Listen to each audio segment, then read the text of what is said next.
John Miller had always thought of Cedar Mills as the kind of place where nothing unexpected ever happened. It was a one-stoplight town tucked between rolling wheat fields and thick pine woods, the sort of rural community where every face was familiar and each day bled comfortably into the next. For nearly 30 years, I'd started my mornings the same way.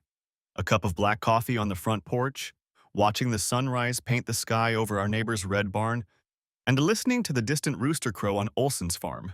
I was content in our simple routine, satisfied with the quiet life my wife Susan and I had built here. It wasn't extravagant or thrilling by any city dweller's measure, but it was steady, safe, and it was ours.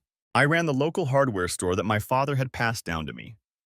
By 6 a.m. each morning, I'd drive the 5 minutes down Main Street, waving at early risers out walking their dogs or picking up the newspaper. Folks in Cedar Mills knew me by name.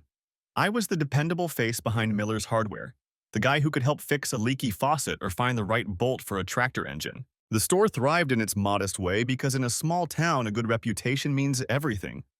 My reputation was built on trust and steadiness. I liked knowing that in my own small corner of the world, I was someone people relied on. After closing up shop at 5 p.m. sharp, I'd head home to the two-story farmhouse on Sycamore Lane that Susan and I renovated when we first married. The house was old but sturdy, with creaking floorboards that sang with history and a wraparound porch where we often spent warm evenings. Most nights we would have a quiet dinner together. Nothing fancy, maybe her famous pot roast or my grilled steaks. Then sit in the den. She'd read her mystery novels while I watched the local news or tinkered with a new fishing lure. There was a comforting predictability to our life, a rhythm we had honed over decades. At least, I thought it was comforting. Lately, though, I'd sensed an undercurrent of restlessness in Susan. Little things, a sigh at dinner, or how she'd gaze out the window at the dark, empty road leading out of town. At first, I brushed it off as the blues that sometimes come with the end of summer. Even in a small-town paradise like Cedar Mills, people got an itch now and then. Perhaps, I thought, it was just the fact that our daughter Jenny had moved out 2 years ago for college and then settled in the city. An empty nest can unsettle anyone, and Susan had poured so much of herself into being a mother. Now that Jenny was grown and gone, maybe she was struggling to redefine her days. I tried to be patient, to give her time and space. I even suggested we take a trip to the coast or maybe down to Branson for a weekend of shows and sightseeing, just to break the monotony. She smiled and said, maybe, but never followed up. We had a circle of close friends here, other couples our age. Often on Fridays, we'd go to the VFW hall for the weekly fish fry or have a barbecue in someone's backyard. Our best friends, Tom and Linda Walker, lived just down the road. Tom and I played on the same high school football team back in the day, and we'd remained as close as brothers ever since. He managed the local feed store, and Linda was a second-grade teacher at the elementary school. The four of us spent countless evenings together over the years. Dinners, card games, 4th of July picnics by Cedar Lake. It was a comfort to have friends who felt like family. Susan and Linda were inseparable, always chatting on the phone or planning the next church charity drive together. Seeing my wife laugh with her best friend, I felt grateful that she had such a support network in our quiet little world. If I ever worried about our life being too quiet, I only had to look at Susan's contentment during those gatherings. She seemed genuinely happy then, swapping recipes with Linda or teasing Tom about his terrible poker face. Sure, now and again, Susan would reminisce about her college days in Chicago, how exciting the city had been, how sometimes she missed the shopping and the crowds. But she always ended those stories with a squeeze of my hand and a comment like, "But I'm glad we made our life here, John." And I believed her. On the surface, we were the picture of a stable, happy couple, well past the turbulence of youth, settled into the placid waters of a middle age. I wore the same well-worn leather boots every day, and Susan kept the same neat haircut she'd had for years. We paid our bills on time, went to church on Sundays, and never argued over anything more serious than whose turn it was to take out the garbage. In a town like Cedar Mills, that's about as drama-free as it gets, and I was proud of that. As I sat on our porch one early autumn evening, the crickets chirping in the amber dusk, I remember feeling a swell of contentment. The harvest season was almost over. The air smelled of dry leaves and distant wood smoke. Inside, I could see Susan through the window, her silhouette bent over the kitchen table as she sorted through some mail. Light glowed around her, a domestic serenity that made me smile. I thought to myself that we'd done all right, better than all right. We had a life many would envy, steady work, a cozy home, friends who cared about us, and a daughter making her way in the world. If there were fault lines beneath that peaceful surface, I didn't see them. Not then. Not yet. I took a deep breath of cooling evening air, unaware that it was one of the last truly peaceful moments I'd ever have. In the quiet of that small town night, I had no way of knowing the storm that was gathering just beyond the horizon of our lives, about to shatter everything I thought I knew about my marriage and myself. Chapter 2. The First Crack. It began with small, almost imperceptible changes. Looking back, I wonder if some part of me noticed them subconsciously even before I would admit it. One Tuesday evening, I came home to find the house empty, which was unusual. Susan was always home before me since she only worked a few hours at the local library on weekday afternoons. I checked the kitchen. Dinner ingredients laid untouched on the counter, but no note. I tried calling her cell. It rang and rang with no answer. A vague worry tugged at my mind. Cedar Mills was safe as anywhere on earth, but evening had fallen, and it wasn't like her to be out without telling me. About 20 minutes later, headlights swept across the living room walls. I peered through the lace curtains to see Susan's car pulling into the driveway. I felt a rush of relief, which quickly gave way to confusion when I saw her stepping out of the car with an unsteady gait. As she came up the porch steps, I opened the door. In the pale light of the porch lamp, I noticed her blouse was misbuttoned and her cheeks were flushed red as if she'd run a mile. An odd, sweet scent hung about her that I couldn't place. "Hey," I said gently, trying to mask my concern. I was starting to worry. "Everything all right?" She startled a little, not having expected me on the porch. For a fraction of a second, I saw panic in her eyes, like a child caught doing something she shouldn't. But as quickly as it appeared, it was gone, replaced by a breezy smile that didn't quite reach her eyes. "Oh, John, sorry, I should have called," she said, brushing past me into the house. I met up with Linda after work. We decided to grab coffee and lost track of time. You know how we get to talking." Her explanation might have sounded perfectly reasonable, except for one thing. Linda and I had run into each other at the post office that afternoon, just before 5. She'd casually mentioned she was driving into the city that evening to have dinner with her sister. If Susan had planned to meet Linda, Linda certainly hadn't mentioned it during our chat. I followed Susan inside, watching her toss her purse on the side table. "Coffee with Linda, huh?" I said evenly, testing the waters. Funny, she didn't say anything about it when I saw her today. Susan paused only a beat before replying. "Oh, it was a last-minute thing. I called her after you must have seen her. Her plans with her sister fell through, so we just decided to catch up." It sounded plausible enough on the surface, and she delivered the lines casually as she walked into the kitchen. But there was a tightness in her voice I'd never heard before, and she still hadn't met my eyes. I let it drop that night.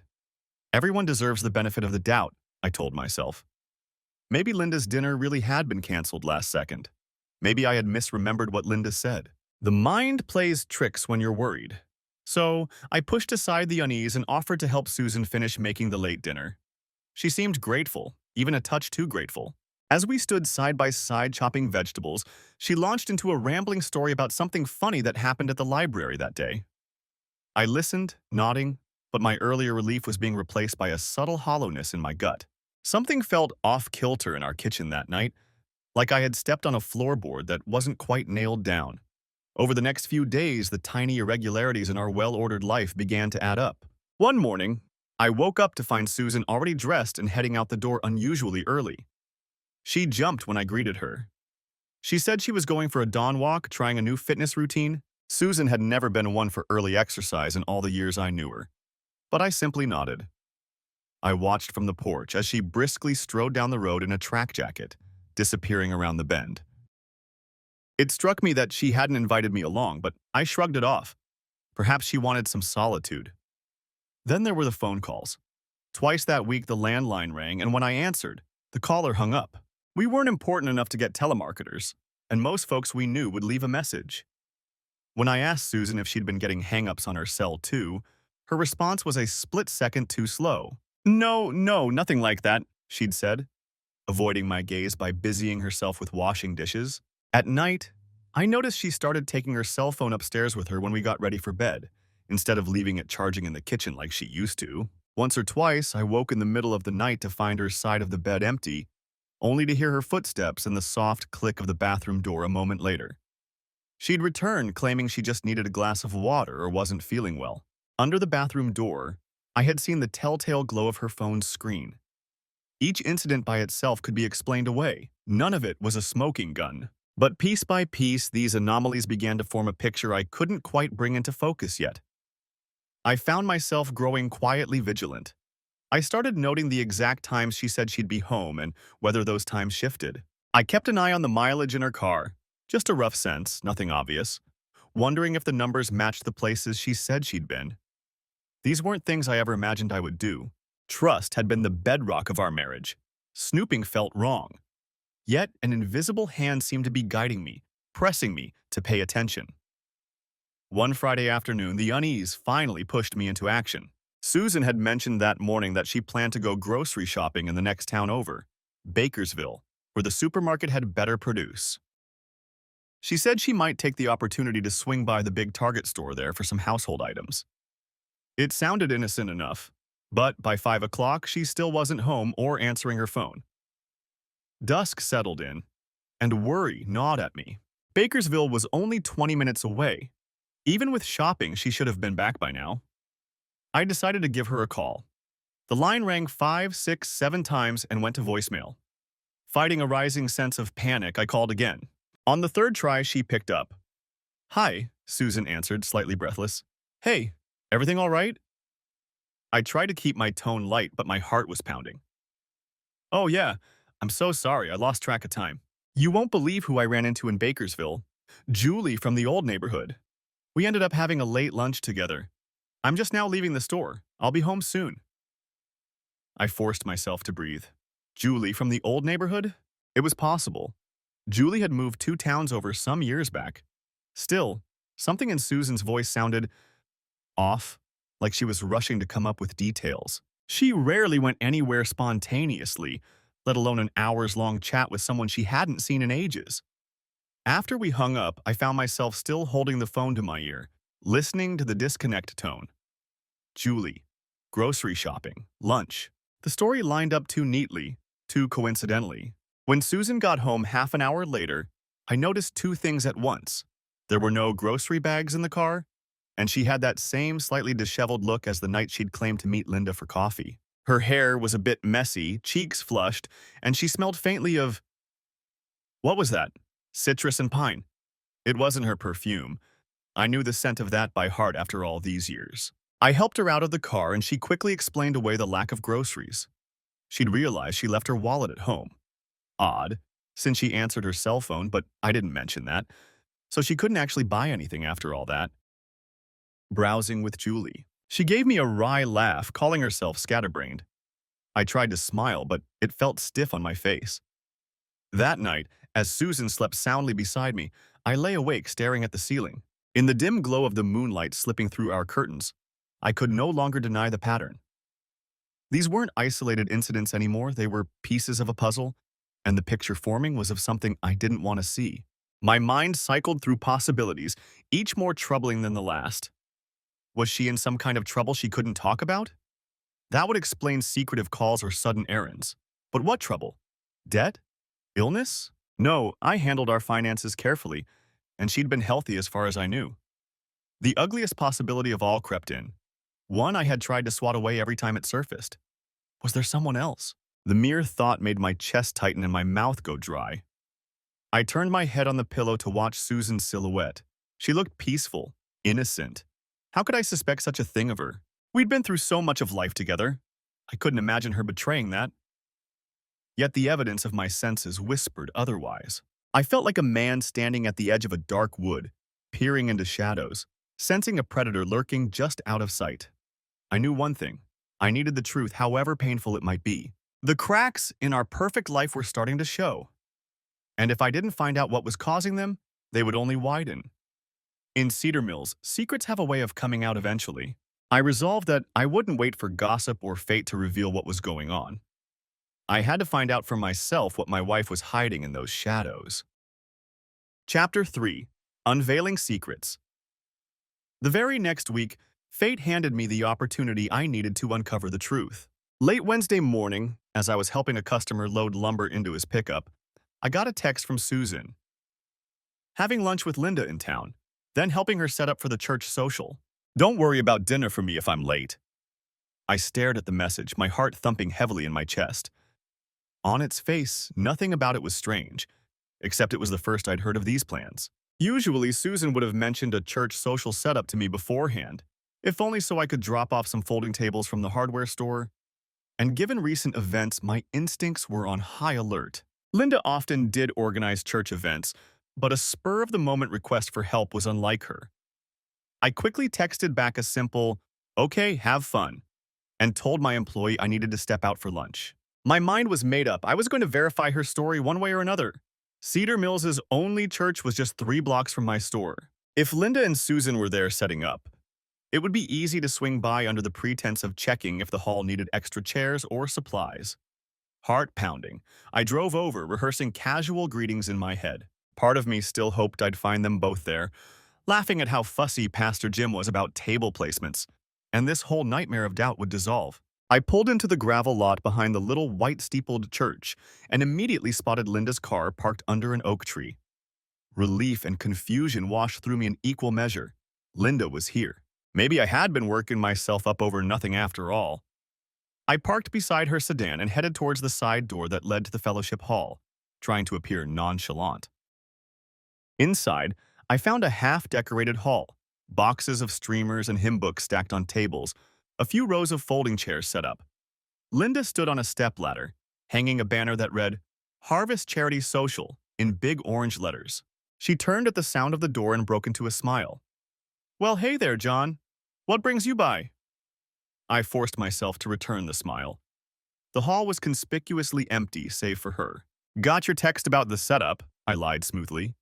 "Thought you ladies might need some extra chairs or an extra pair of hands." Linda gave me a puzzled frown. "My text? I didn't—" She caught herself and laughed. "Oh, you must mean Susan's text." I asked her if she could come help since I know she's got an eye for decorating, but she said she had other plans today. Something about heading to Bakersville, I think. Honestly, I only half caught it over the phone this morning. The air in the hall suddenly felt vacuum thin. I steadied myself against the back of a folding chair, hoping my face didn't betray the swirl of emotions inside. Susan had told me she was lunching with Linda and doing church work, but Linda was here and Susan had told Linda she'd be out of town. Somehow I kept my voice from shaking. Right, I must have misread the message. I swallowed, thinking fast. Actually, now that I'm here, let me at least help you get those chairs set up. I spent the next 15 minutes unfolding chairs and arranging them in neat rows, all the while making easy small talk with Linda to mask the turmoil inside me. She chatted about her class's antics at school, about the upcoming social, completely unaware that her words had confirmed my worst suspicions. I learned that she hadn't seen Susan in a few days, except a quick phone call that morning, and that Tom was off on a delivery run for the feed store today, driving a shipment to a farm 1 county over. Eventually, I excused myself, claiming I had to get back to the store. I left the church hall with a polite wave, but as soon as I was out of sight, I practically ran to my truck. My hands trembled as I yanked open the door and climbed inside. Susan wasn't with Linda at all. She had lied to me and lied to her best friend in one breath. Bakersville again? My mind raced. If not with Linda and not at the church and Tom out of town, then who was she really with? There was only one way to find out. I remembered how she'd invoked Bakersville the week before. If she was using that town as a cover story, maybe that was a rendezvous spot. It was a larger town with restaurants and even a motel or two. Somewhere a person might feel less likely to run into neighbors. I started the engine and pulled out onto the road, heading toward the highway. Bakersville was a 20-minute drive north. Each mile I drove, a sickening mix of dread and adrenaline surged through me. I tried to prepare myself for any innocent explanation. Perhaps she truly was running errands there or visiting someone. But with each passing mile, those hopes dimmed. By the time I reached Bakersville's small commercial strip, my knuckles were white on the steering wheel. I cruised past the big supermarket. Her car wasn't there. I drove by Target. No sign of her either. My eyes scanned every parking lot for her familiar blue sedan. Nothing. I nearly convinced myself I had jumped to the wrong conclusion and considered looping back home when a thought struck me. The motel. On the far edge of town stood a low-budget motel, mostly catering to truckers and the occasional overnight traveler. It was a seedy little place with a flickering neon sign that simply read Motel Vacancy. It was the last place I could think to check. My stomach turned as I guided the truck into the motel's nearly empty lot. And then I saw it. Parked at the far end, partially obscured by a large dumpster, was a blue sedan. Susan's car. There was no mistaking the college alumni bumper sticker on the back. I pulled into an empty slot 2 spaces over, heart hammering in my chest so loudly I was sure it would burst. For a long moment, I just sat there in the cab, gripping the steering wheel and staring at her car. I felt disconnected from my own body, like I was watching a scene in a movie play out. I knew I had to be careful. If I barged into the motel blindly, I could cause a scene, one that might come with consequences in a town where news traveled fast. I needed certainty and, if possible, proof. A neon office sign glowed in the motel window, but no one was at the front desk when I quietly slipped into the lobby. A dingy bell sat on the counter. I ignored it. Instead, I spotted a board on the wall with plastic slots holding keys, each slot labeled with room numbers. Only 2 keys were missing. One was for room 4, the other for room 7. Outside, only 2 cars were in the lot. Susan's and a semi-truck cab parked near the entrance. Truckers often catch sleep during the day, I reasoned. Room 4 or room 7. One of those doors likely hid the truth I dreaded. Steeling myself, I walked softly down the line of doors. Room 4 had the TV on. I could hear a game show bleeding through the thin door and the low rumble of a man's cough. Likely the trucker. Room 7, at the far end of the row, was silent. I approached room 7, heart in my throat. I was terrified of what I might hear or see or do. The curtains were drawn, but as I neared the door, I heard voices inside. A man's low murmur and a higher tone that was unmistakably Susan's. I couldn't make out words through the door, but I recognized the gentle laugh that followed. It was a sound I knew by heart, a sound that used to be for me. Hearing it there, in that context, was like feeling a blade slide between my ribs. My hands were shaking uncontrollably. I swallowed, forcing down bile. Should I knock? Kick the door down? 100 violent impulses flashed through my mind. But amid the red haze of anger, a colder thought took shape. If I exploded now, I might never get the full truth, and I might lose any chance at a measured, devastating response. I needed to see. I needed to know how far this had gone. At the corner of the window, the curtain hadn't been pulled completely shut. There was a gap of just an inch or two. With infinite care, as if approaching a wild animal, I leaned in and brought my eye to that sliver of exposed window. What I saw made my world come crashing down. Inside the shabby motel room, illuminated by a single dim lamp, was my wife of 27 years in the arms of another man. And not just any man, Tom Walker. My closest friend, our neighbor, practically part of our family. Tom was sitting on the edge of the bed, hair mussed, shirt unbuttoned. Susan stood between his knees, her hands on his shoulders, wearing an expression on her face I hadn't seen in years, a mix of excitement and tenderness. He said something too low to hear, and she laughed that soft laugh again, then bent down and kissed him. My vision tunneled. I went numb. If they had plunged a knife into my gut, it would have hurt less than seeing my wife share a lover's kiss with Tom. I felt a roaring in my ears, my blood pounding furiously. My initial shock quickly flared into rage, hot and blinding. I had to grip the windowsill to keep from smashing through the glass right then and there. I forced myself to breathe, slow and deep, fighting for control. Not here, not like this, I thought. Getting myself thrown in jail for assaulting them would only give them the upper hand. I had to be smart. Through the gap, I watched a moment longer, fixing the image in my mind like a scar. Susan running her fingers through Tom's graying hair, Tom pulling her closer with hands that once clapped me on the back in friendship.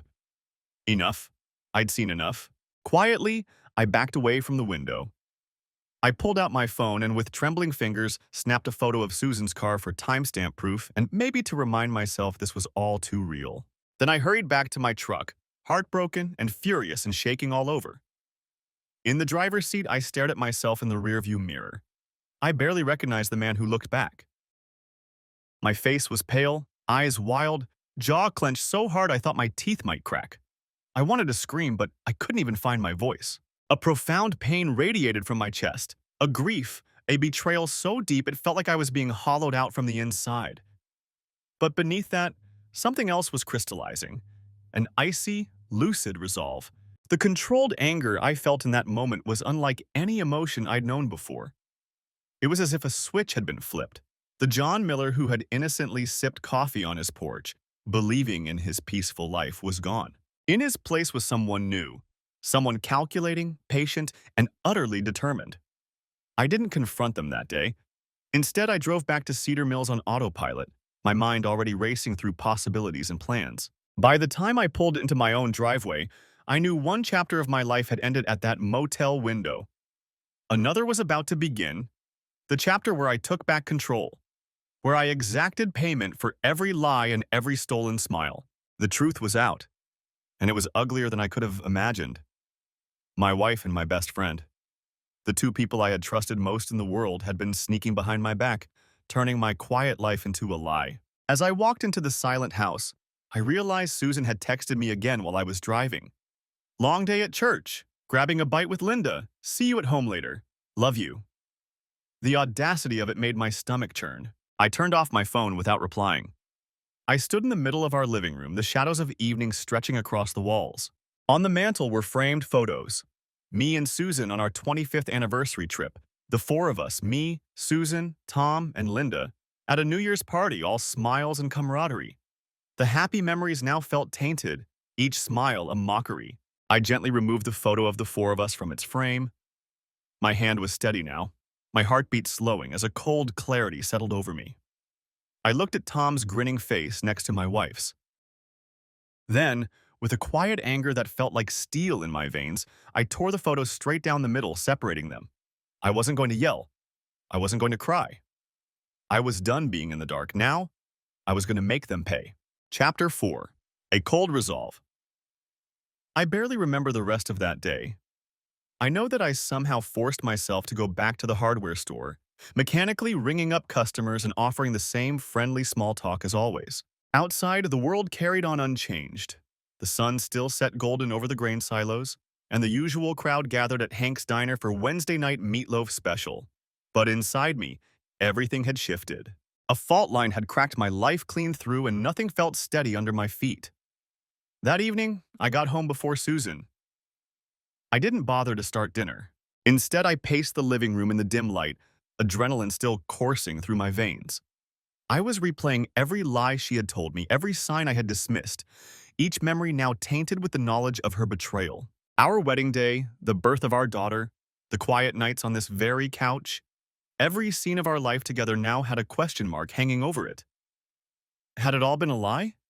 Or had she changed somewhere along the way and left me in the past? Around 8 p.m., I heard the crunch of gravel as her car pulled in. I braced myself, drawing in a slow breath and draping an Afghan over my lap as I sat in my armchair pretending to read. I didn't trust my face to not give me away, so I kept it mostly buried in the pages of a book. The front door opened and Susan walked in, carrying a takeout bag. I recognized the logo from a deli in town. "Hey, hun," she called softly. "I brought you a Reuben for dinner, since I was out. I already ate with Linda." My stomach churned at the sound of her voice, so normal, so casual, as if nothing in the world was amiss. As if she hadn't just spent the afternoon in a cheap motel betraying our marriage and then texted me a loving lie. I swallowed the bitterness rising in my throat. "Thanks, just put it in the kitchen," I replied, not looking up from the book. I kept my tone steady, though I could hear an edge in it that hadn't been there before. She lingered in the doorway of the living room. "Everything all right?" she asked after a moment. "How was your day?" I turned a page deliberately. I could feel her eyes on me. "Fine, just a bit tired," I said shortly. "Yours?"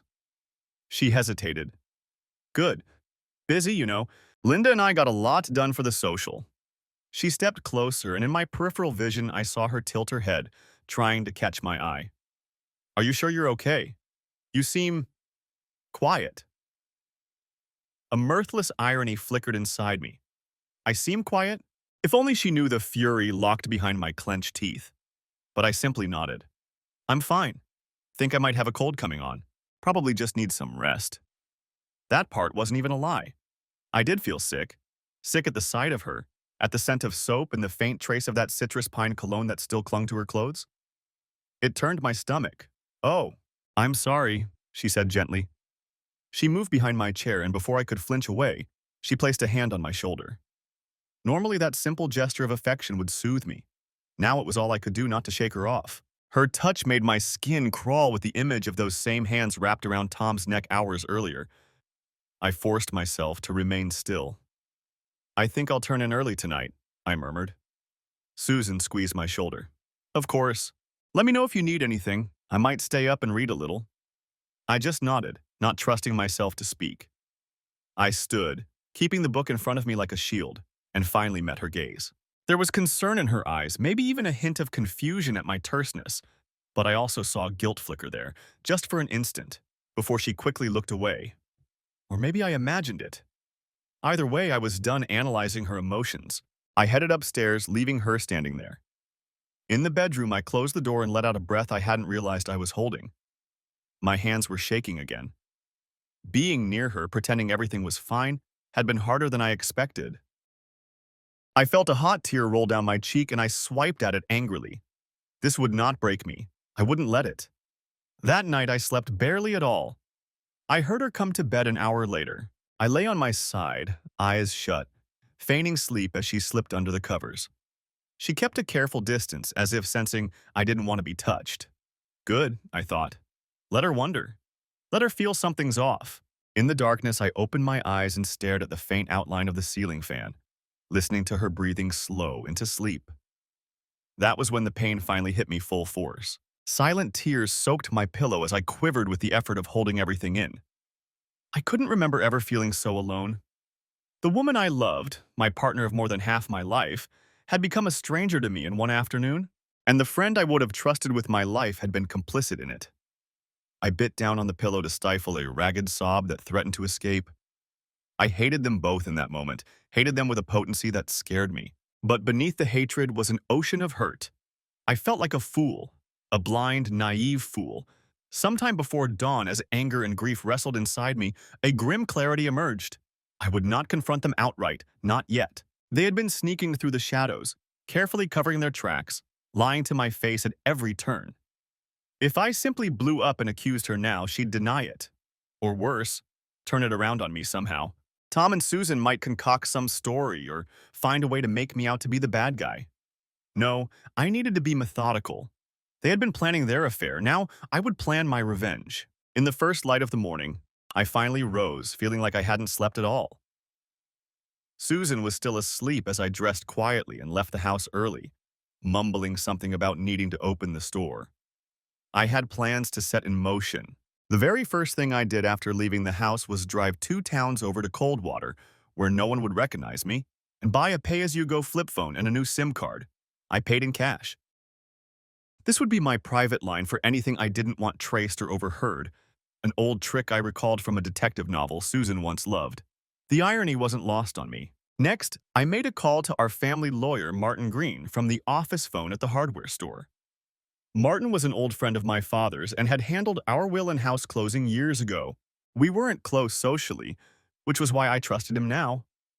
I set an appointment for the very next day, telling the secretary it was a personal matter. That done, I spent the rest of the morning alternating between distracting myself with work and carefully reviewing in my mind every asset, account, and legal detail of our life that might become a weapon or shield. I pulled out the ledger with our financial records.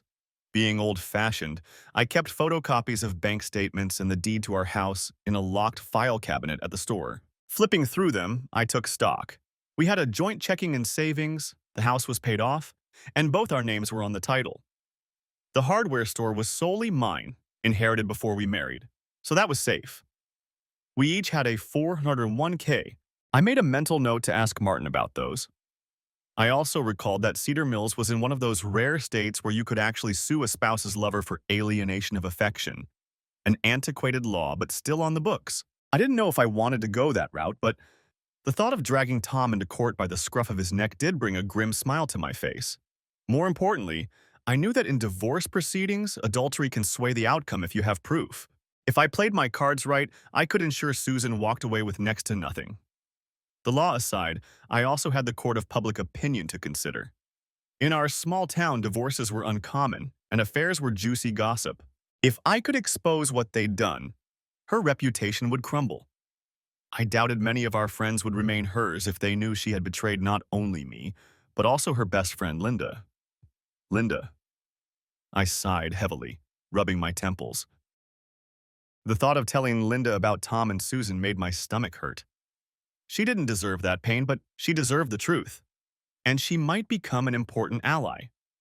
I decided that I would tell her, but I had to choose the moment carefully. Bursting her life apart should happen on my terms, not as a byproduct of a careless reveal. Perhaps I could find a way to let her catch them herself, an incontrovertible moment that would shatter any denials. By noon, I realized I hadn't eaten anything. I locked up the store for lunch and headed to the diner, where I pushed a sandwich around the plate without appetite. My mind was too busy strategizing to care about food. I started drafting a mental list. Gather evidence. I already had one instance of proof, my own eyewitness account, but for divorce and for satisfying my own sense of justice, I needed more. Perhaps I could obtain phone records or catch them meeting again, this time with a camera in hand. Secure finances. Before making any move, I should quietly separate some funds. If I transferred a chunk of our savings into a solo account under the guise of an investment or emergency fund, Susan might not notice until it was too late. Also, cancel any joint credit cards or at least get my name off ones she might max out. Social exposure. Plan how and when to reveal the affair. The church harvest social was coming up in a couple of weeks. Practically the whole town would be there, including Linda and Tom, since Linda was organizing it.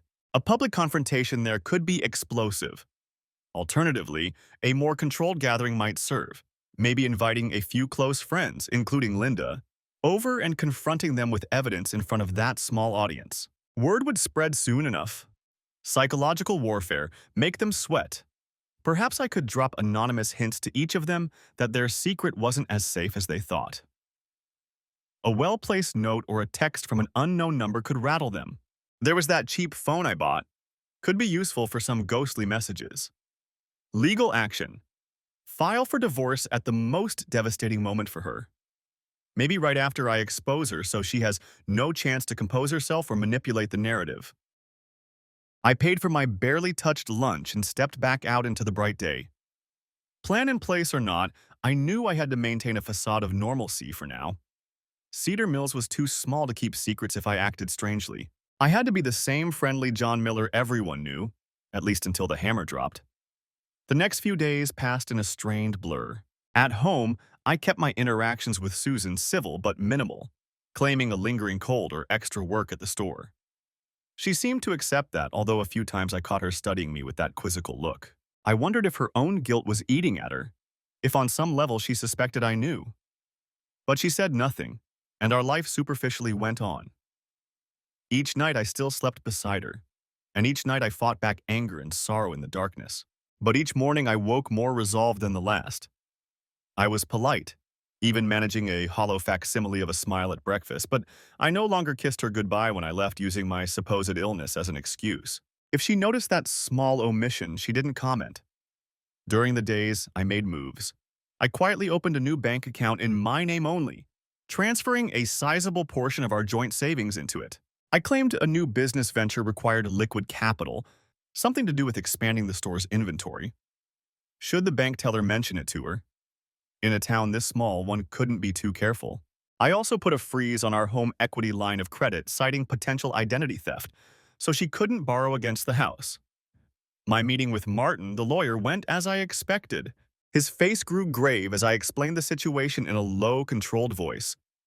I spared him the ugliest details, just enough to make it clear this was a premeditated affair, not a one-time mistake. Martin, an old-school gentleman in his 60s, shook his head in disgust and told me he'd help me do whatever was legally possible to protect myself. We discussed the division of assets, and he confirmed what I'd hoped. With clear evidence of adultery, I'd have a strong position. He advised me to document everything, dates, times, any proof I could gather. Keep your cards close until you're ready to play them, he said. I assured him I would. Before I left, I asked Martin about the alienation of affection suit, mostly out of curiosity. A wry smile touched his lips. You could, in theory. Cases like that are messy and rarely go to trial. They usually end in a quiet settlement. But it's an arrow in your quiver, certainly. Even just threatening it could make that bastard sweat. I thanked him and left his office feeling more fortified than when I went in. It was amazing how focusing on the practical steps helped contain the emotional chaos in me. Each task completed was like laying one steady brick in the foundation of the new life I was building. A life in which Susan would have no part except as the target of my retribution. By the end of the week, I had set the stage as best I could without tipping my hand. Financially, I was insulated. Legally, I was prepared. That left the execution of the revenge itself, making sure Susan lost everything she had so carelessly gambled when she decided to betray me. The bitterness of that thought was balanced by a dark anticipation. They thought they had gotten away with it, that I was still in the dark. But every day that I played the oblivious husband was a day I moved closer to making them face the consequences. I looked at myself in the mirror that Sunday morning, adjusting my tie for church as I had countless Sundays before. There was something different in my eyes, a hardened focus. Where there used to be easygoing warmth, now there was ice-cold resolve. I almost didn't recognize myself, but I welcomed the change. This new John Miller had a mission, to reclaim his life and his dignity, and to do so by dismantling the lies and illusions that two people had constructed behind his back. Piece by piece, I would take back what was mine and leave them with nothing. The time for retribution was drawing closer, and in the quiet pews of the Cedar Mills church that morning, as I sat beside my wife and watched Tom and Linda, a few rows ahead, I felt strangely calm. The storm within me was contained, harnessed. They had no idea what was coming. Chapter 5. Setting the Trap. In the days that followed, I moved with a new purpose, every action careful and deliberate. I was a man laying traps in a forest, making sure each snare was hidden and ready to snap shut on its prey. One of my first steps was to quietly gather more hard evidence of the affair. Though I had seen it with my own eyes, I knew tangible proof would fortify my position when the time came to confront or expose them. Late one evening, after Susan had gone to bed, I retrieved our phone bill from the roll-top desk where we kept household paperwork. Sure enough, scanning the itemized call log, I found frequent short calls to Tom's cell number, often on the afternoon she'd claimed to be out shopping or working late. They'd been clever enough not to talk for long stretches, likely just coordinating rendezvous, but the pattern was clear. I made copies of the bills at the store the next day and highlighted the overlapping times of her known absences and those calls. Next, I turned my attention to Susan's cell phone itself. She guarded it closely now, probably to avoid exactly what I intended to do. But people get comfortable and complacent. On Thursday, fortune favored me. She left her phone charging in the kitchen while she took a shower before dinner. My heart pounded as I realized she'd left it unlocked. With adrenaline sharpening my focus, I opened her messaging app and scrolled. They had been careful. Her texts with Tom were under a false name. T was saved as Tina in her contacts, but it was obvious from the content that Tina was no girlfriend. I saw terse messages like lunch on Mon and usual spot 2 p.m. There were also more intimate ones that made my blood boil. Can't wait to hold you, sent from Tom a week ago, and miss you already from Susan, just 2 days after I caught them. Bold as brass, continuing on as if nothing happened. I quickly forwarded several of the most damning texts to my new burner phone, then deleted the sent messages log so she wouldn't see that activity. My hands shook as I returned the phone to its place, the screen just as I found it. She never suspected a thing. Reading those messages had been like rubbing salt in an open wound. But it steeled me further. Here was a written proof, dates and times of their betrayal. I felt a grim satisfaction saving those screenshots to an encrypted folder on my home computer, one of the few tech tricks I'd picked up from a cybersecurity talk at the Rotary Club. I also printed a few copies and hid them in my file cabinet at the store alongside my other evidence. If she somehow discovered and destroyed one set, there would be backups. As the Harvest Charity Social drew closer, I realized the event would be the perfect stage for what I had in mind. Nearly the entire town would attend, donating canned goods and enjoying pie and coffee in the church hall after the service. It was meant to be a celebration of community and goodwill. Instead, it would be where I tore their comfortable world apart in front of everyone they cared about. I thought carefully about how to orchestrate the reveal. Simply standing up and shouting accusations might be dismissed as a crazy outburst. But if I could catch them in a compromising situation in front of reliable witnesses, that would be undeniable. Alternatively, I could confront them publicly with the evidence I'd gathered, essentially holding court right then and there. An idea struck me, one that made my heart race with anticipation. What if I could get Tom and Susan to incriminate themselves at the social? If they thought they had a moment alone, perhaps they'd drop their guard. The church had a side room behind the hall where extra supplies and coats were kept during events. It was quiet and often empty. I had a hunch that during the social, with everyone busy and Linda occupied hosting, Tom and Susan might sneak off for a private moment. It was a risk for them, but illicit thrill was part of the draw, wasn't it? To encourage this, I subtly mentioned to Susan that I'd be helping Pastor Jim and the boys clean up after the social. I painted a picture of myself being quite busy throughout the event. She nodded absently at this, but I didn't miss the flicker of interest. No doubt she was already thinking that if I was preoccupied, she could steal a few minutes with Tom unnoticed. In parallel, I let slip to Tom, during a chance encounter at the feed store, that I might be late to the social because I had to pick up some extra canned goods from the store. I saw a flash of recognition in his eyes, a quick calculation. He grinned and slapped my shoulder in his usual friendly manner, but it seemed a bit forced. Good, I thought. Take the bait, you snake. While I laid the groundwork for their little rendezvous, I also prepared Linda's role in this. I didn't want to blindside her cruelly, but I needed her to witness at least part of it so that Susan's betrayal of her friendship would be crystal clear too. However, I feared that if I told her outright ahead of time, her shock and fury might tip off Tom or Susan. Instead, I decided on a middle ground.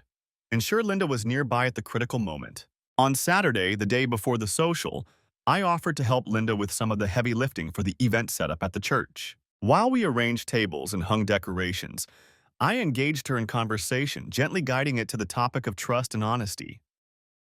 It wasn't hard. She mentioned a silly rumor that had been going around about the mayor, and I joked that nothing stays secret in Cedar Mills for long. At one point, I put a hand on her arm and said, "Linda, if you ever heard something troubling, you'd want to know, right? Even if it was painful?" She gave me an odd look. "Of course, John. Why do you ask?" I mustered a weary smile. "Oh, I've just been thinking lately. We've all been friends forever. I'd hate for any lies to ever come between any of us." It was as close as I dared come to hinting. She patted my hand and assured me our friendship was strong. I could only nod, heart aching for her. Poor Linda had no idea the bomb I was about to drop in her life. But she would have the truth, and ultimately, I believed that was better than living in ignorance while her husband made a fool of her. That night, as Susan slept soundly, I double-checked my arsenal of evidence one last time. Copies of phone records, printed texts, the photo of her car outside the motel with a timestamp. Everything was tucked into a manila envelope marked "For Martin," in case I needed to hand it to my lawyer directly after. I also slipped a digital voice recorder into my jacket pocket, one I'd tested to make sure it could clearly pick up voices even from a bit of a distance. If all went according to plan, I might even capture their clandestine whispers as they met in that side room. Yet another nail in the coffin of their lies. Looking at myself in the bedroom mirror, I saw a man exhausted but resolute. Tomorrow was the day. The trap was set, every piece nearly in place. I felt a nervous energy coursing through me, but also a grim satisfaction. By this time tomorrow, the facade that Tom and Susan had built would be smashed to pieces. She wanted excitement and drama in her life. Well, I was about to give it to her in spades. Before I crawled into bed, I quietly opened the closet and pulled down the old shotgun I kept for home defense. I had no intention of using it. Violence would only turn me into the villain, but I needed the reminder of its weight in my hands. I broke it open, checked that it was unloaded, and then simply held it for a moment. The cold metal and polished wood steadied me. It was a symbolic gesture, arming myself not with bullets but with resolve. I was ready for battle. As I put the gun away and settled into bed, Susan murmured in her sleep and instinctively reached a hand toward me. I moved slightly out of reach, watching her fingers grasp at empty air before she rolled over. In the darkness, I whispered so softly that even I could barely hear it, "You brought this on yourself." She didn't stir. I lay back and stared at the ceiling one final time, rehearsing the plan in my mind, until, at last, a fitful sleep overtook me. Tomorrow, everything would change. Chapter 6: The Unraveling. Sunday arrived with a crisp chill in the air. The autumn sky was a brilliant blue, and Cedar Mills bustled with an energy usually reserved for holidays. The Harvest Charity Social was not just a church event, it was a highlight of the season. Families came bearing canned goods and pies. Children chased each other around the lawn, and the scent of freshly brewed coffee wafted from the church hall. I spent the early part of the morning at the service sitting beside Susan in our usual pew. She was dressed in her Sunday best, a powder blue dress I'd always liked, hair neatly done. Anyone glancing at us would see a devoted wife gently holding her husband's hand during the prayers. I allowed it, keeping my face neutral, but inside I was counting down the minutes. A few pews ahead, Tom sat with Linda and their teenage son. Tom looked a tad nervous, drumming his fingers on his knee. Linda, preoccupied with the socials coordination, didn't seem to notice. I saw her turn and smile at Susan and me once, and I managed a polite nod. My heart was thudding slowly, heavily. I felt like a soldier poised on the eve of battle. After the service, people flowed out to the fellowship hall and yard. I helped carry in donations, playing my role as the helpful, reliable John. Susan drifted toward the refreshment tables where Linda was arranging pies. Tom was across the hall, chatting with a couple of deacons, though his eyes kept flicking toward Susan. I pretended not to notice any of it. About half an hour into the event, I put the next part of my plan into action. I caught Linda as she was leaving the kitchen with a pitcher of cider. "Hey, Linda," I said, "I need an extra pair of hands for a sec. Pastor Jim asked me to grab some more chairs from the storage room. Mind giving me a hand?" My voice was calm, betraying none of the adrenaline surging through my veins. "Sure thing," she said brightly. She set the pitcher down. I led her toward the side corridor that connected to the small storage and coat room behind the main hall. As we walked, I subtly scanned the crowd. Susan was no longer by the pies, and Tom was no longer in sight either. Perfect. They'd taken the bait. My pulse quickened. The storage room door was slightly ajar when we arrived, and I heard hushed voices within.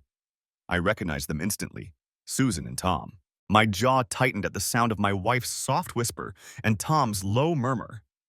Linda, oblivious, reached for the light switch. Before she could flick it on, I gently touched her wrist. "Hang on," I whispered. I positioned myself in front of the doorway and peeked through the gap.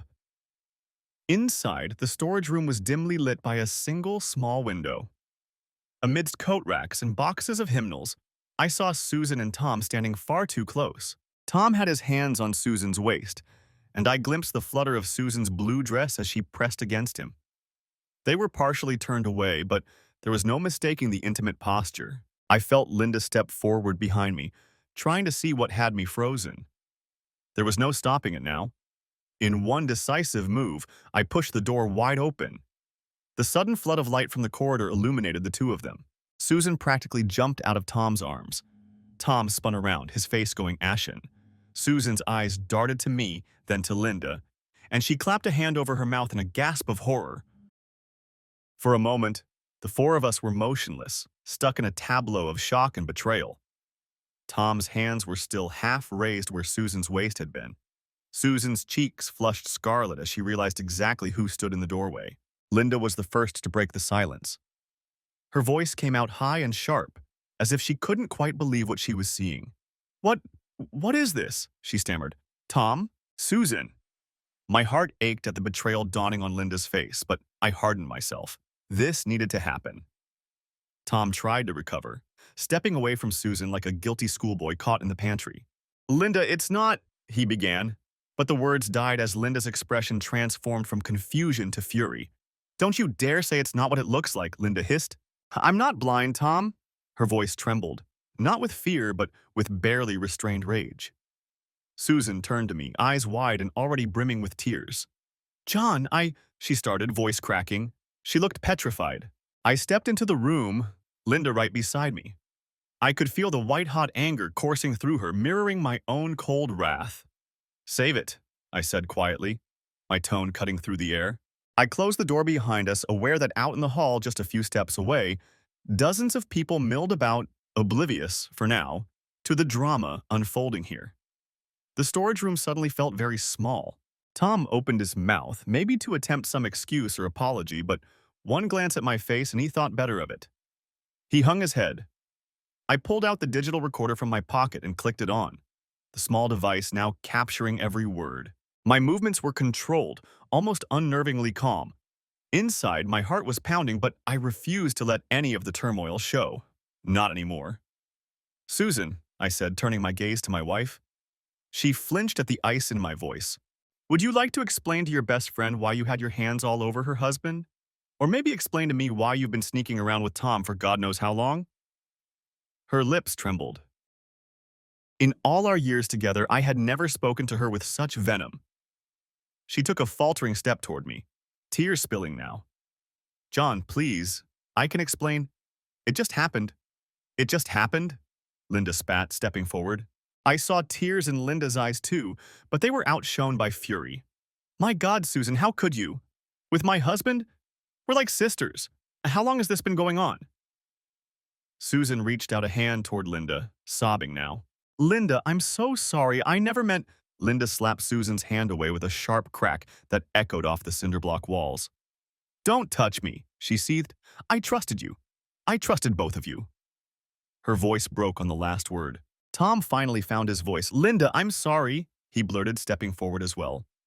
"It was a mistake, a terrible mistake." "A mistake?" I interrupted, my voice low but seething. I fixed Tom with a stare that made him recoil a half step. "Meeting at motels, sneaking around at church, lying to our faces, those aren't mistakes, Tom. Those are choices. Conscious, repeated choices." The composure I'd held onto was beginning to slip as months of betrayal and hurt came boiling to the surface. I took a deep breath, forcing myself to stay steady. "Not yet," I told myself. "Don't lose it yet." Susan was weeping openly. "John, I was going to tell you, I swear, I didn't know how to stop. We never wanted to hurt you." A bitter laugh escaped me, sharper than any shout. "Didn't want to hurt us? What did you think would happen, Susan? Did you think of us at all while you were rolling around with Tom in cheap motels?" My voice had risen despite myself.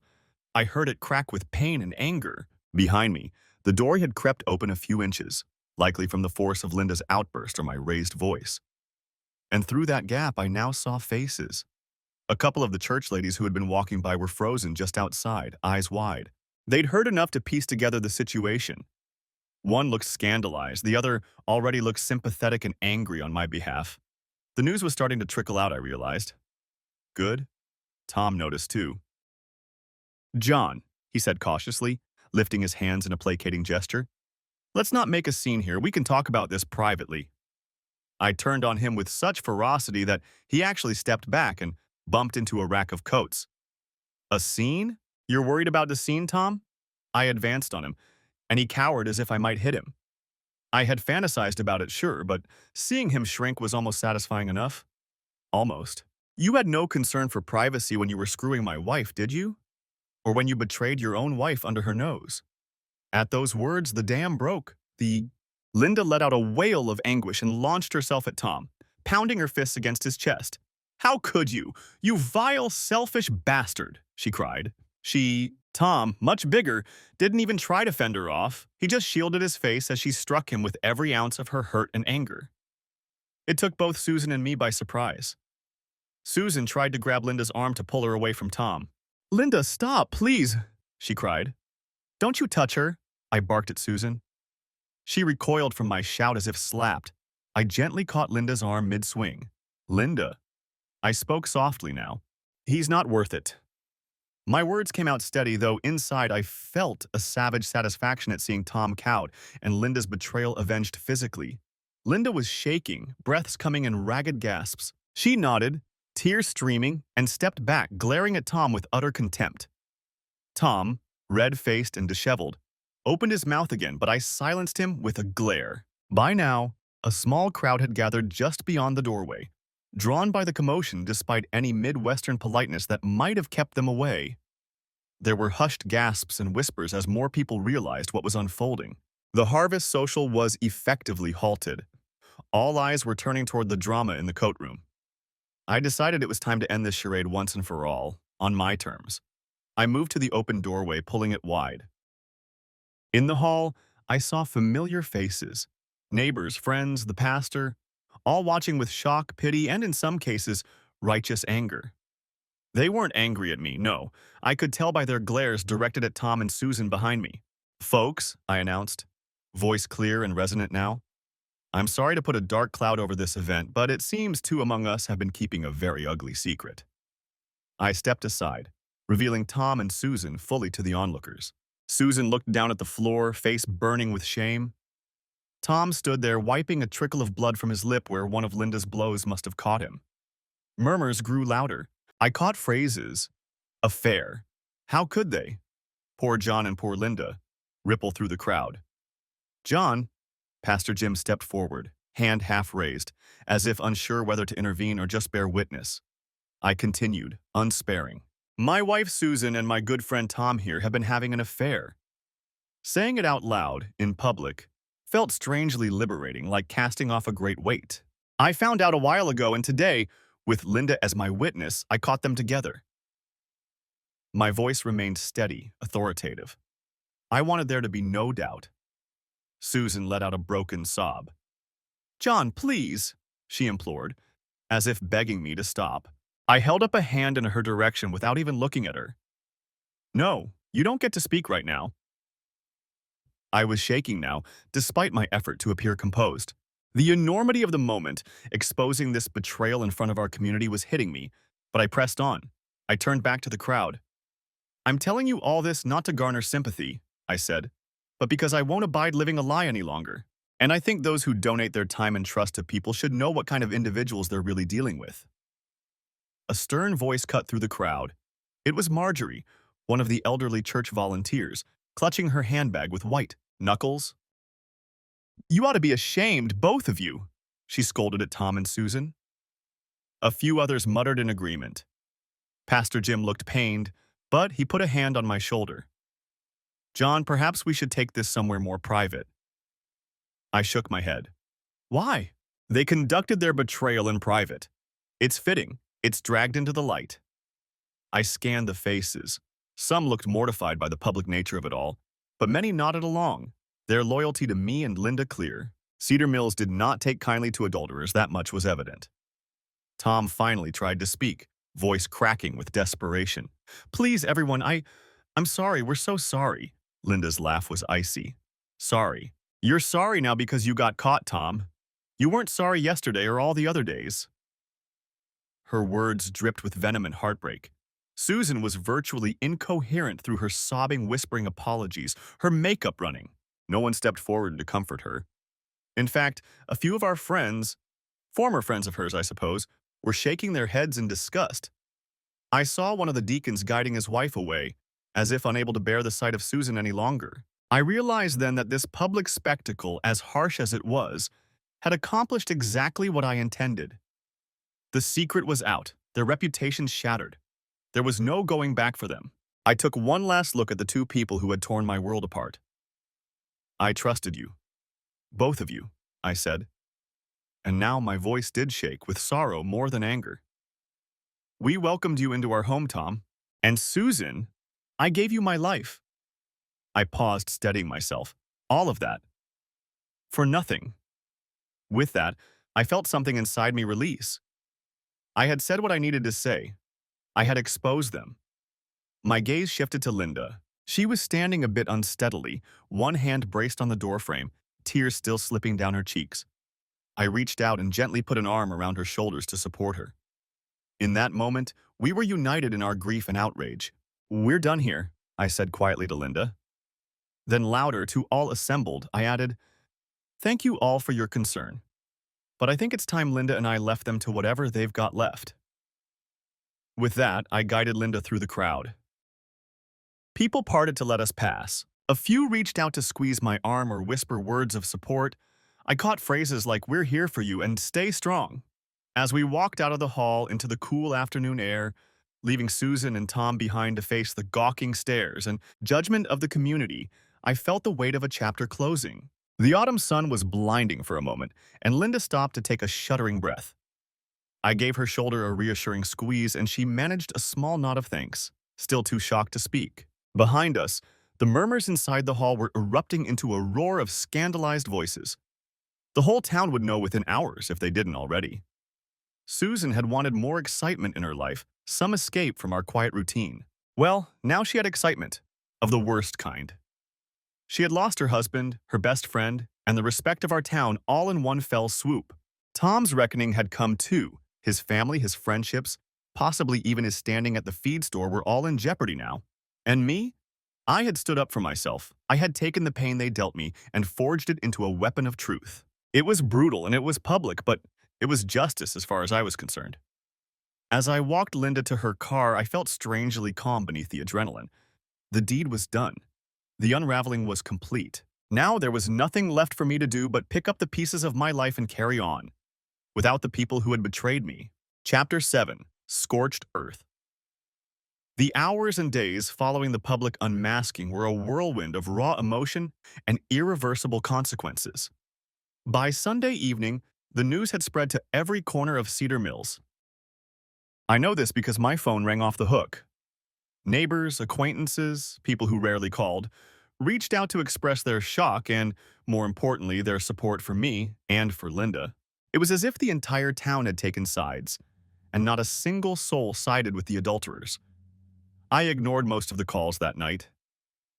Instead, I sat in my living room alone in the dim light of a single lamp, trying to process the wreckage. The house was deadly quiet. Susan hadn't come home after the social. Part of me wondered where she went, perhaps to a motel or to stay with a relative out of town. We had no close family nearby and certainly none who would condone what she'd done. For all I cared, she could have gone straight to hell or at least to Tom's doorstep. I neither knew nor wanted to know. Still, around 9 p.m., my curiosity got the better of me and I checked the front porch. Her car wasn't in the driveway. In a fit of cautionary preparation, I locked the screen door and even slid the chain latch in place on the main door. I wasn't afraid of her, but I was sure as hell not ready to face any pleas or tears that night. I half expected maybe a drunken Tom or even Susan might turn up begging forgiveness or shouting. Who knew? But no one came. I slept fitfully for a few hours and was awakened at dawn by a knock at my door. I opened it to find Linda standing there, eyes puffy and red. In her arms, she held a cardboard box and a large thermos. "Can I come in?" she asked quietly, voice hoarse.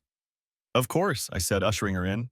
We moved to the kitchen where she set the box on the table and unscrewed the thermos lid, pouring hot coffee into 2 mugs she'd also brought. The scent of strong coffee filled the room. I hadn't realized how badly I needed it until that moment. We sat together in silence for a minute, both cradling the mugs in our hands like lifelines. Finally, Linda spoke, her words slow and measured. "He came home last night," she said, staring into her coffee. I didn't need her to clarify who. I threw his clothes onto the lawn and told him to go to hell. Her voice wavered, but a fierce satisfaction underpinned it. Told him I'd be filing for divorce. He didn't even argue, just started bawling and apologizing. Can you believe that? After everything, he's crying like he's the victim. I reached out and squeezed her hand. "Good for you," I said softly. "You deserve better than what he did. We both do." She nodded and managed a weak smile before continuing. I guess I wanted to see how you were holding up and, She gestured to the box she'd brought. It was filled with Tupperware containers. "I made you some dinner."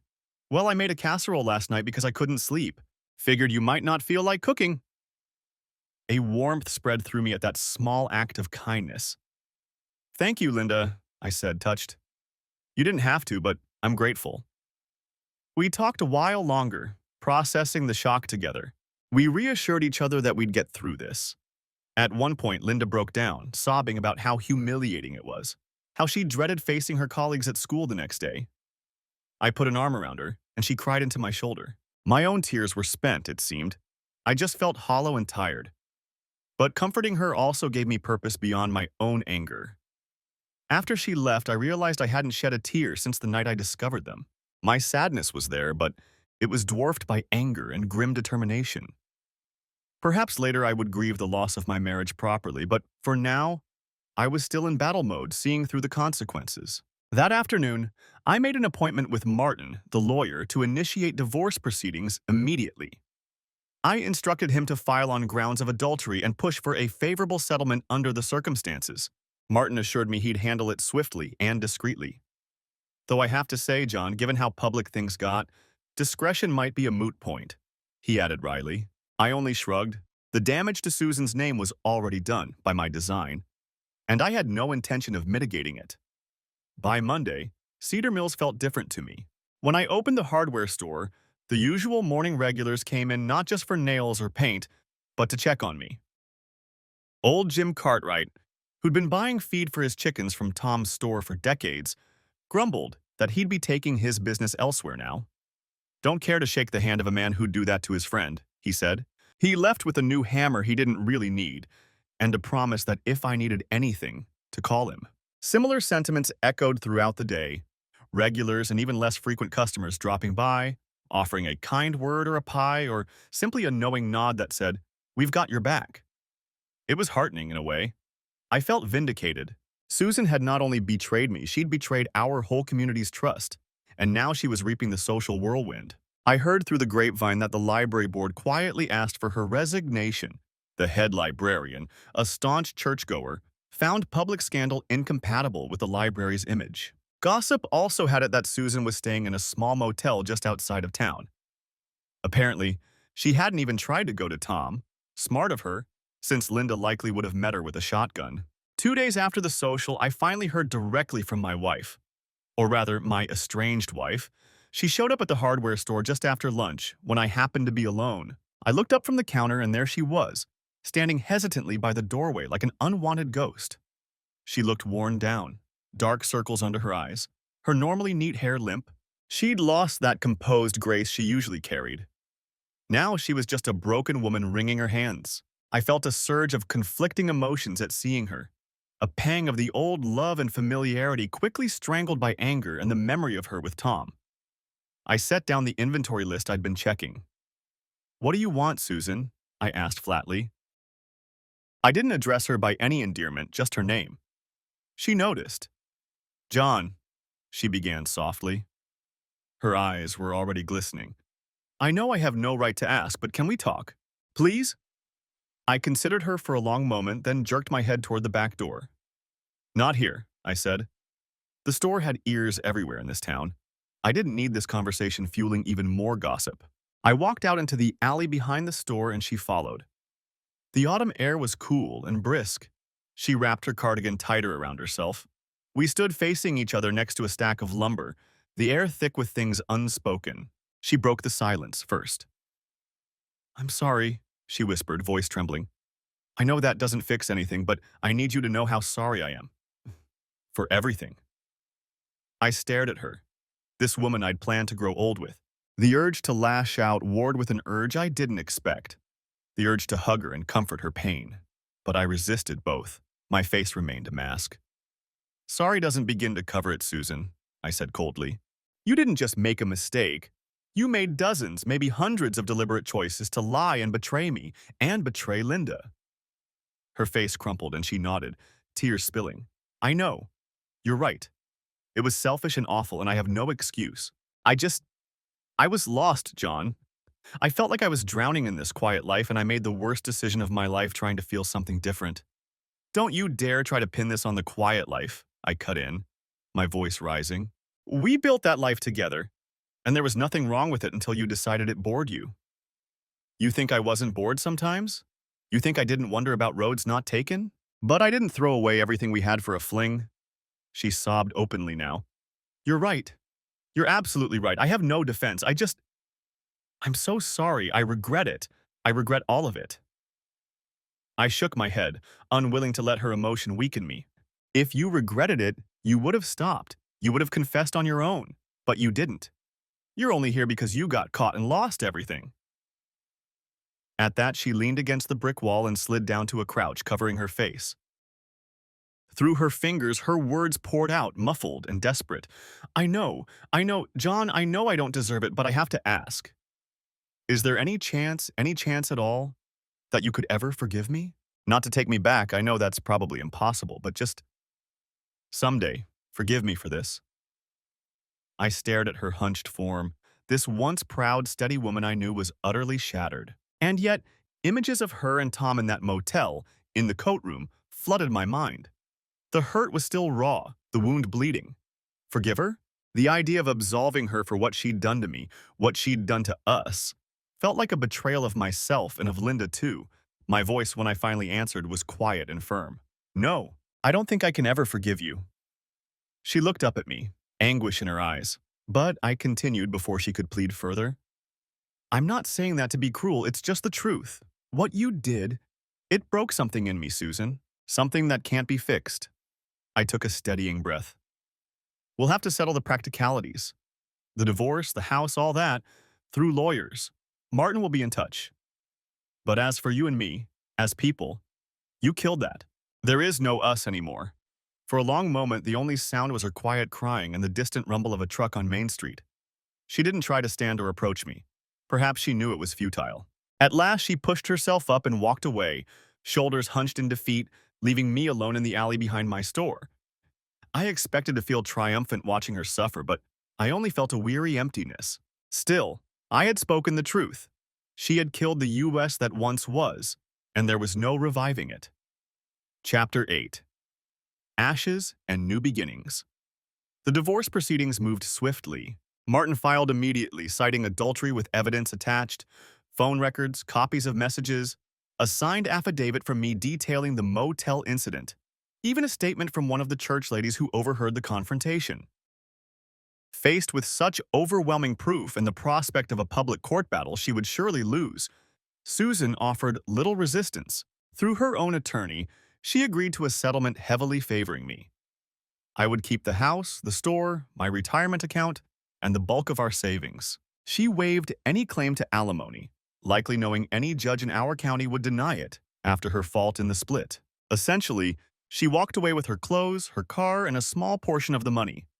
A pittance, considering what we'd built together. The day she came by under Martin's supervision to collect her personal belongings from the house was the last time I saw her. I chose not to be there.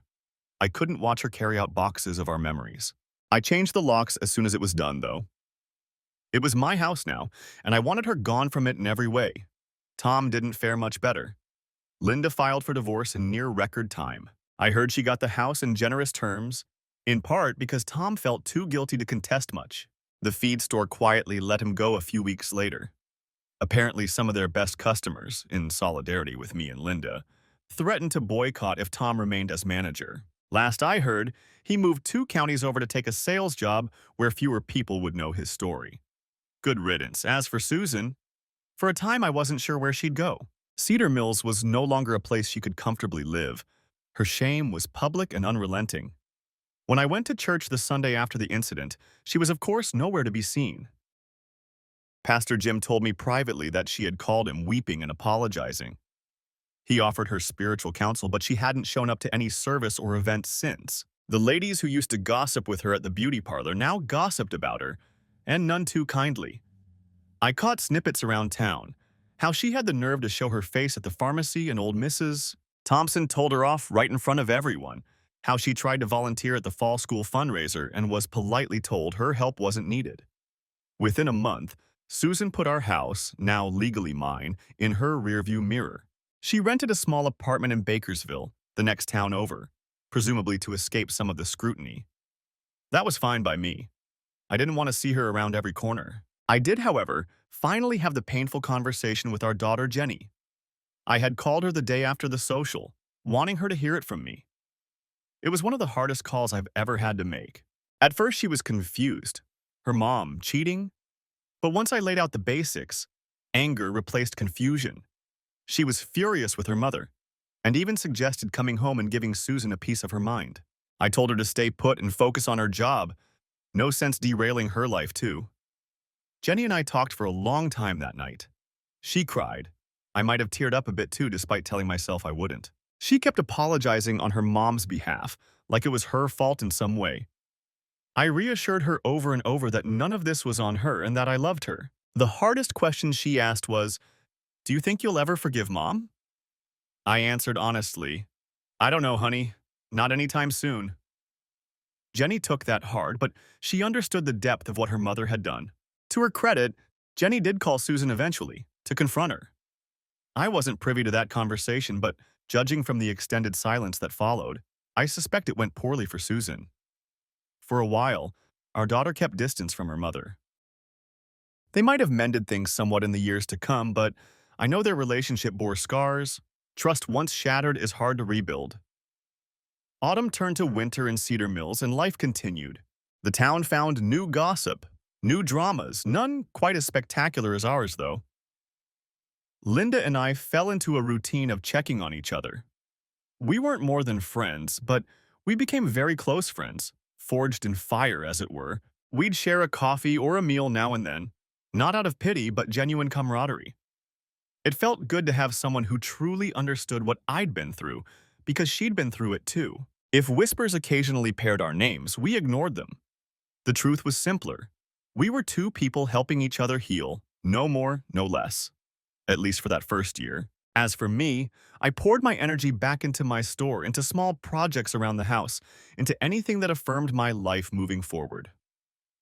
In the quiet evenings alone on my porch, I found that the peace of Cedar Mills was returning to me. It was a different peace than before, more hard-won, edged with the knowledge of how fragile things can be, but peace nonetheless. One chilly December night, I stood on that porch and looked out over the bare trees and frost-laced fields beyond. I realized I felt something almost like contentment. Not the easy contentment of ignorance I'd had at the story's start, but the sturdier contentment of a man who had walked through fire and come out the other side, singed but not consumed. Susan had lost everything as a result of her actions. Her home, her marriage, her closest friend, her standing in the community, and for a time, even the closeness of her daughter.